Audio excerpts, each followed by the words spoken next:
Hello मेरे प्यारे viewers, कैसे हैं आप सभी लोग। आशा करती हूँ आप सभी लोग अच्छे होंगे। कहानी के लिए मेरे चैनल को सब्सक्राइब कीजिए, कहानी को लाइक और शेयर ज़रूर कीजिएगा और कहानी कैसी लगी प्लीज़ कमेंट बॉक्स में ज़रूर बताइएगा। कहानी को लेकर कोई भी राय या सुझाव हो वो भी ज़रूर दीजिएगा। तो शुरू करते हैं हम आज की अपनी कहानी। भाभी कुछ करिए, मैं आपके हाथ जोड़ती हूँ। हर्षद की हालत बहुत ख़राब है, मैं बिल्कुल हार चुकी हूँ। बच्चे घर पर अकेले हैं और मैं अस्पताल में। समझ नहीं आ रहा कि क्या करूँ। घर पर बच्चों को देखूँ कि अस्पताल में। हर्षद को फ़ोन पर रश्मि का बिलखता हुआ स्वर सुनकर मनोनीता एक बारगी की पिघल गई, लेकिन तुरंत ही उसने अपने आप को संभाला। पुरानी कड़वी यादें एक एक करके नश्तर की तरह घाव को कुरेदने लग गई। मनोनीता ने सब बातों को सिर से झटक कर कहा, तुम्हारे देवर ननंद कहाँ है रश्मि? अभी तो उन्हें तुम्हारे साथ देने के लिए तत्पर होना चाहिए। कहने को तो कह गई वह, लेकिन उसके अपने ही स्वर की कड़वाहट खुद के कानों में कहीं चुभ गई। मैं जानती हूँ कि आप मुझसे बहुत ज़्यादा नाराज़ हैं। आपका गुस्सा वाजिब है भाभी। मैंने काम ही ऐसा किया है जिसकी माफ़ी नहीं मिल सकती, लेकिन फिर भी इंसानियत की खातिर मुझे एक बार माफ़ कर दीजिए और मुझे सहारा दे दीजिए भाभी। उधर से रश्मि विहल स्वर में गिड़गिड़ाई, मैं ज़िंदगी भर आपकी एहसानमंद रहूँगी। ठीक है, शाम को रवि के आने पर हम लोग आते हैं। आगे किसी भी तरह की बातचीत की गुंजाइश पर पूर्ण विराम लगाते हुए मनोनीता ने फ़ोन डिस्कनेक्ट कर दिया। सिर बहुत भारी हो गया था।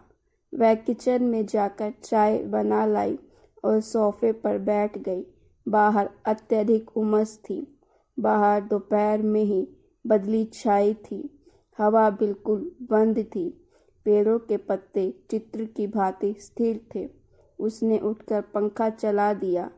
चाय के कप से उठती भाप के साथ अतीत के गर्भ से यादों के रेशे उठकर उसे चारों ओर से लपेटने लगे। 16 साल हो गए मनोनीता को शादी होकर इस परिवार में आए।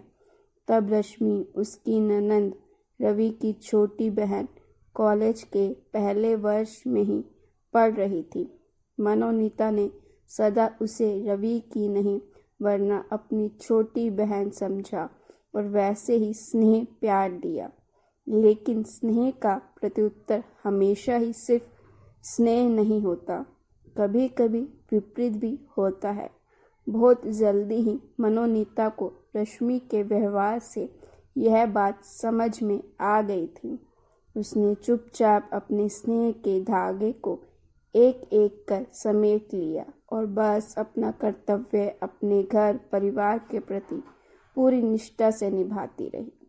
मनोनीता अपने दाम्पत्य राह पर शांति से चल रही थी, मगर रश्मि को वो भी मंजूर नहीं था। वह बेवजह आकर उसकी राहों में कांटे बिछाती रही। घर में रश्मि सास ससुर ने मिलकर मनोनीता के खिलाफ एक खेमा तैयार कर लिया था, जिसकी कर्ता धर्ता रश्मि ही थी। वहीं जब तक सास ससुर को मनोनीता के खिलाफ भड़काती रहती। कुछ लोग ऐसे भी होते हैं जो खुद तो अपनी सीधी राह चलते नहीं हैं और दूसरों को भी नहीं चलने देते। 6 बरस बाद जब रश्मि की शादी हो गई तब मनोनीता को थोड़ा चैन मिला, नहीं तो हर दिन नया नाटक होता रहता था घर में। इसी बीच मनोनीता ने 2 बच्चों की माँ बन चुकी थी, तो वह अपने कर्तव्य निभाकर अपना ध्यान अपने बच्चों में लगाए रखती। विवाह के बाद भी तो रश्मि ने उसे कभी पूरी तरह चैन नहीं लेने दिया। कभी भी आधमक्ति और कलह के बीज बोकर चली जाती। मनोनीता का मन बहुत खट्टा हो गया था, लेकिन फिर भी चुपचाप घर की इज्जत को ढकने के लिए सब सहती रहती। हद तो तब हो गई जब रश्मि ने अपनी ननद और देवर के कहने में आकर घर, जेवर और बैंक में जमा ससुर जी का सारा रुपया हथिया लिया। मनोनीता को अपने पति, बच्चों और सास ससुर के साथ किराए के मकान में जाना पड़ गया। रश्मि के देवर और ननंद के पति के लक्षण अच्छे नहीं थे। बुरी सोहबत में उठना बैठना था। अपने परिवार के हित को ध्यान में रखते हुए उसने सारा पैसा, जेवर, घर सब देना मंजूर कर लिया। वैसे भी उसे रवि की कमाई में ही संतोष था। सास ससुर के पैसे और घर में उसकी रत्ती भर भी दिलचस्पी नहीं थी। 8 बरस पहले जब उसके सास ससुर का देहांत हो गया, तब उसने रश्मि से अपने सारे रिश्ते और संपर्क तोड़ लिए। अब वह अपने पति, बच्चों के साथ खुश रहना चाहती थी। बस इतने साल सुख से निकल गए, मगर आज रश्मि के फोन ने पुराने घाव फिर हरे कर दिए। बच्चे स्कूल से लौटे तब उसका ध्यान रश्मि से हटा। बच्चों को खाना खिलाकर वह पास ही रहने वाली शैलजा जी के यहाँ चली गई। शैलजा जी की माँ बहुत ही परिपक्व व परिष्कृत सोच रखने वाली महिला थी। मनोनीता का मन जब भी भारी होता, वह उनसे मिलने चली जाती। उनके पास ही थोड़ी देर बैठकर बातें करने पर मन हल्का हो जाता, सारा तनाव छूमंतर हो जाता। वे कठिन समस्याओं के भी इतने सहज हल सुझाती कि परेशानियां चुटकियों में हल हो जाती। आज भी उसका मन विचलित था। वर्तमान की रश्मि का विह्वल स्वर सुनकर उसके संस्कार और मन उसे रश्मि की मदद करने को कह रहे थे, तो वहीं अतीत की रश्मि को याद करके उसका दिमाग उस रश्मि से कोई सरोकार ना रखने की चेतावनी दे रहा था। दिलो दिमाग की इस जंग से परेशान होकर वह माजी से मिलने चली गई। अब माजी उसे भावनाओं के भंवर से बाहर निकाल सकती है। माजी उसे देखते ही बहुत खुश हो गई। बड़े प्यार से उन्होंने उसे बिठाया। उनका स्नेह पाते ही उसकी आंखें भीग गईं। उसने सारी बातें माजी को कह सुनाई और अपने दिलो दिमाग की लड़ाई भी। माजी धैर्य से सारी बातें सुनती रही। जब मनोनीता की बात पूरी हो गई तो बड़े परिपक्व ढंग से उन्होंने उसे समझाना शुरू किया। धरती अपने सीने पर सबका बोझ रहती है, हर अत्याचार सहती है, लेकिन फिर भी किसी को दुत्कारती नहीं है। चींटी से लेकर हाथी तक सब जीवों को आश्रय देती है, पोषण देती है। आज तक पापी से घोर पापी मनुष्य तक को धरती ने कभी ये नहीं कहा कि मुझसे दूर हो जाओ, मैं तुम्हारा बोझ नहीं सह सकती।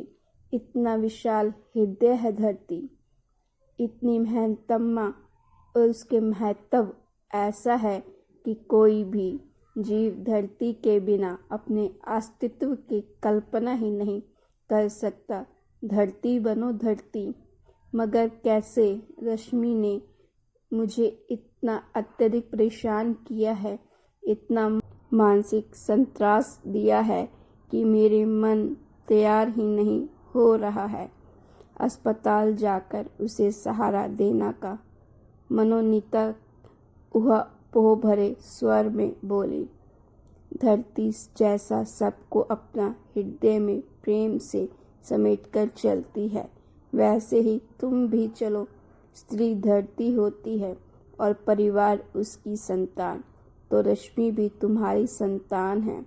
धरती किसी संतान की उपेक्षा नहीं करती, उसे बेसहारा नहीं छोड़ती, तो तुम रश्मि की अवहेलना कैसे कर सकती हो? इसीलिए कह रही हूँ, धरती बनो धरती। माँ जी उसके सिर पर हाथ फेरते हुए बोली। मनोनीता उन्हें प्रणाम करके घर आ गई। बदली छट चुकी थी, धीमी धीमी हवा चल रही थी। घर आकर उसने रवि को फोन लगाया और सारी बातों की जानकारी देकर जल्दी घर आने को कहा। रवि घर आ गए तो मनोनीता ने दोनों बच्चों को सब कुछ समझाया और रवि के साथ अस्पताल चली गई। रश्मि उन्हें देखते ही फूट फूट कर रोने लगी और बार बार अपने किए की माफ़ी मांगती रही। मनोनीता ने उसे तसल्ली दी। हर्षद का एक्सीडेंट हुआ था, सिर और पीठ में गंभीर चोटें आई थी। रवि तुरंत जाकर डॉक्टरों से बात करके ऑपरेशन की सारी औपचारिकताएं पूरी करके पैसे जमा कर आया। हर्षद का व्यवस्थित इलाज शुरू हो गया। रश्मि ने बताया कि उसके ननंद देवर ने पैसों की खातिर उसे भड़काया और वो उनकी बातों में आकर अंधी हो गई थी। अपना भला बुरा कुछ सोच नहीं पाई, लेकिन ननंद देवर ने तभी कई साल पहले ही रश्मि की सारी जमा पूंजी हड़प ली और उसे नाता तोड़ लिया। इस संसार में अब उनका कोई नहीं है। उसने मनोमिता के साथ जो भी बुरा किया, भगवान ने उसकी सज़ा उसे दे दी। रश्मि की आंखों से पश्चाताप के आंसू बह रहे थे, स्वर में सच्चाई झलक रही थी। मनोनीता ने उसे आश्वासन दिया कि वह चिंता ना करे, अब वह आ गई है, सब संभाल लेगी, बच्चों को अपने घर ले जाएगी।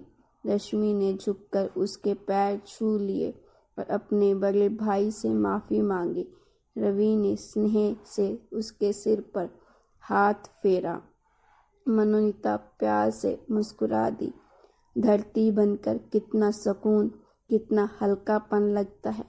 मन से सारे राग, द्वेष, बुराइयाँ, संताप, दुख दूर हो गए। ये सारे बोझ अगर कंधे पर लदे रहते तो जीवन कितना मुश्किल हो जाता है। धरती होने में कितना बड़ापन और सुख है। मन, जीवन और परिवार धरती सा हरियाल और खुशहाल हो गया। तो गाइज़, अगर आपको ये स्टोरी अच्छी लगी हो तो प्लीज़ स्टोरी को लाइक ज़रूर कीजिएगा।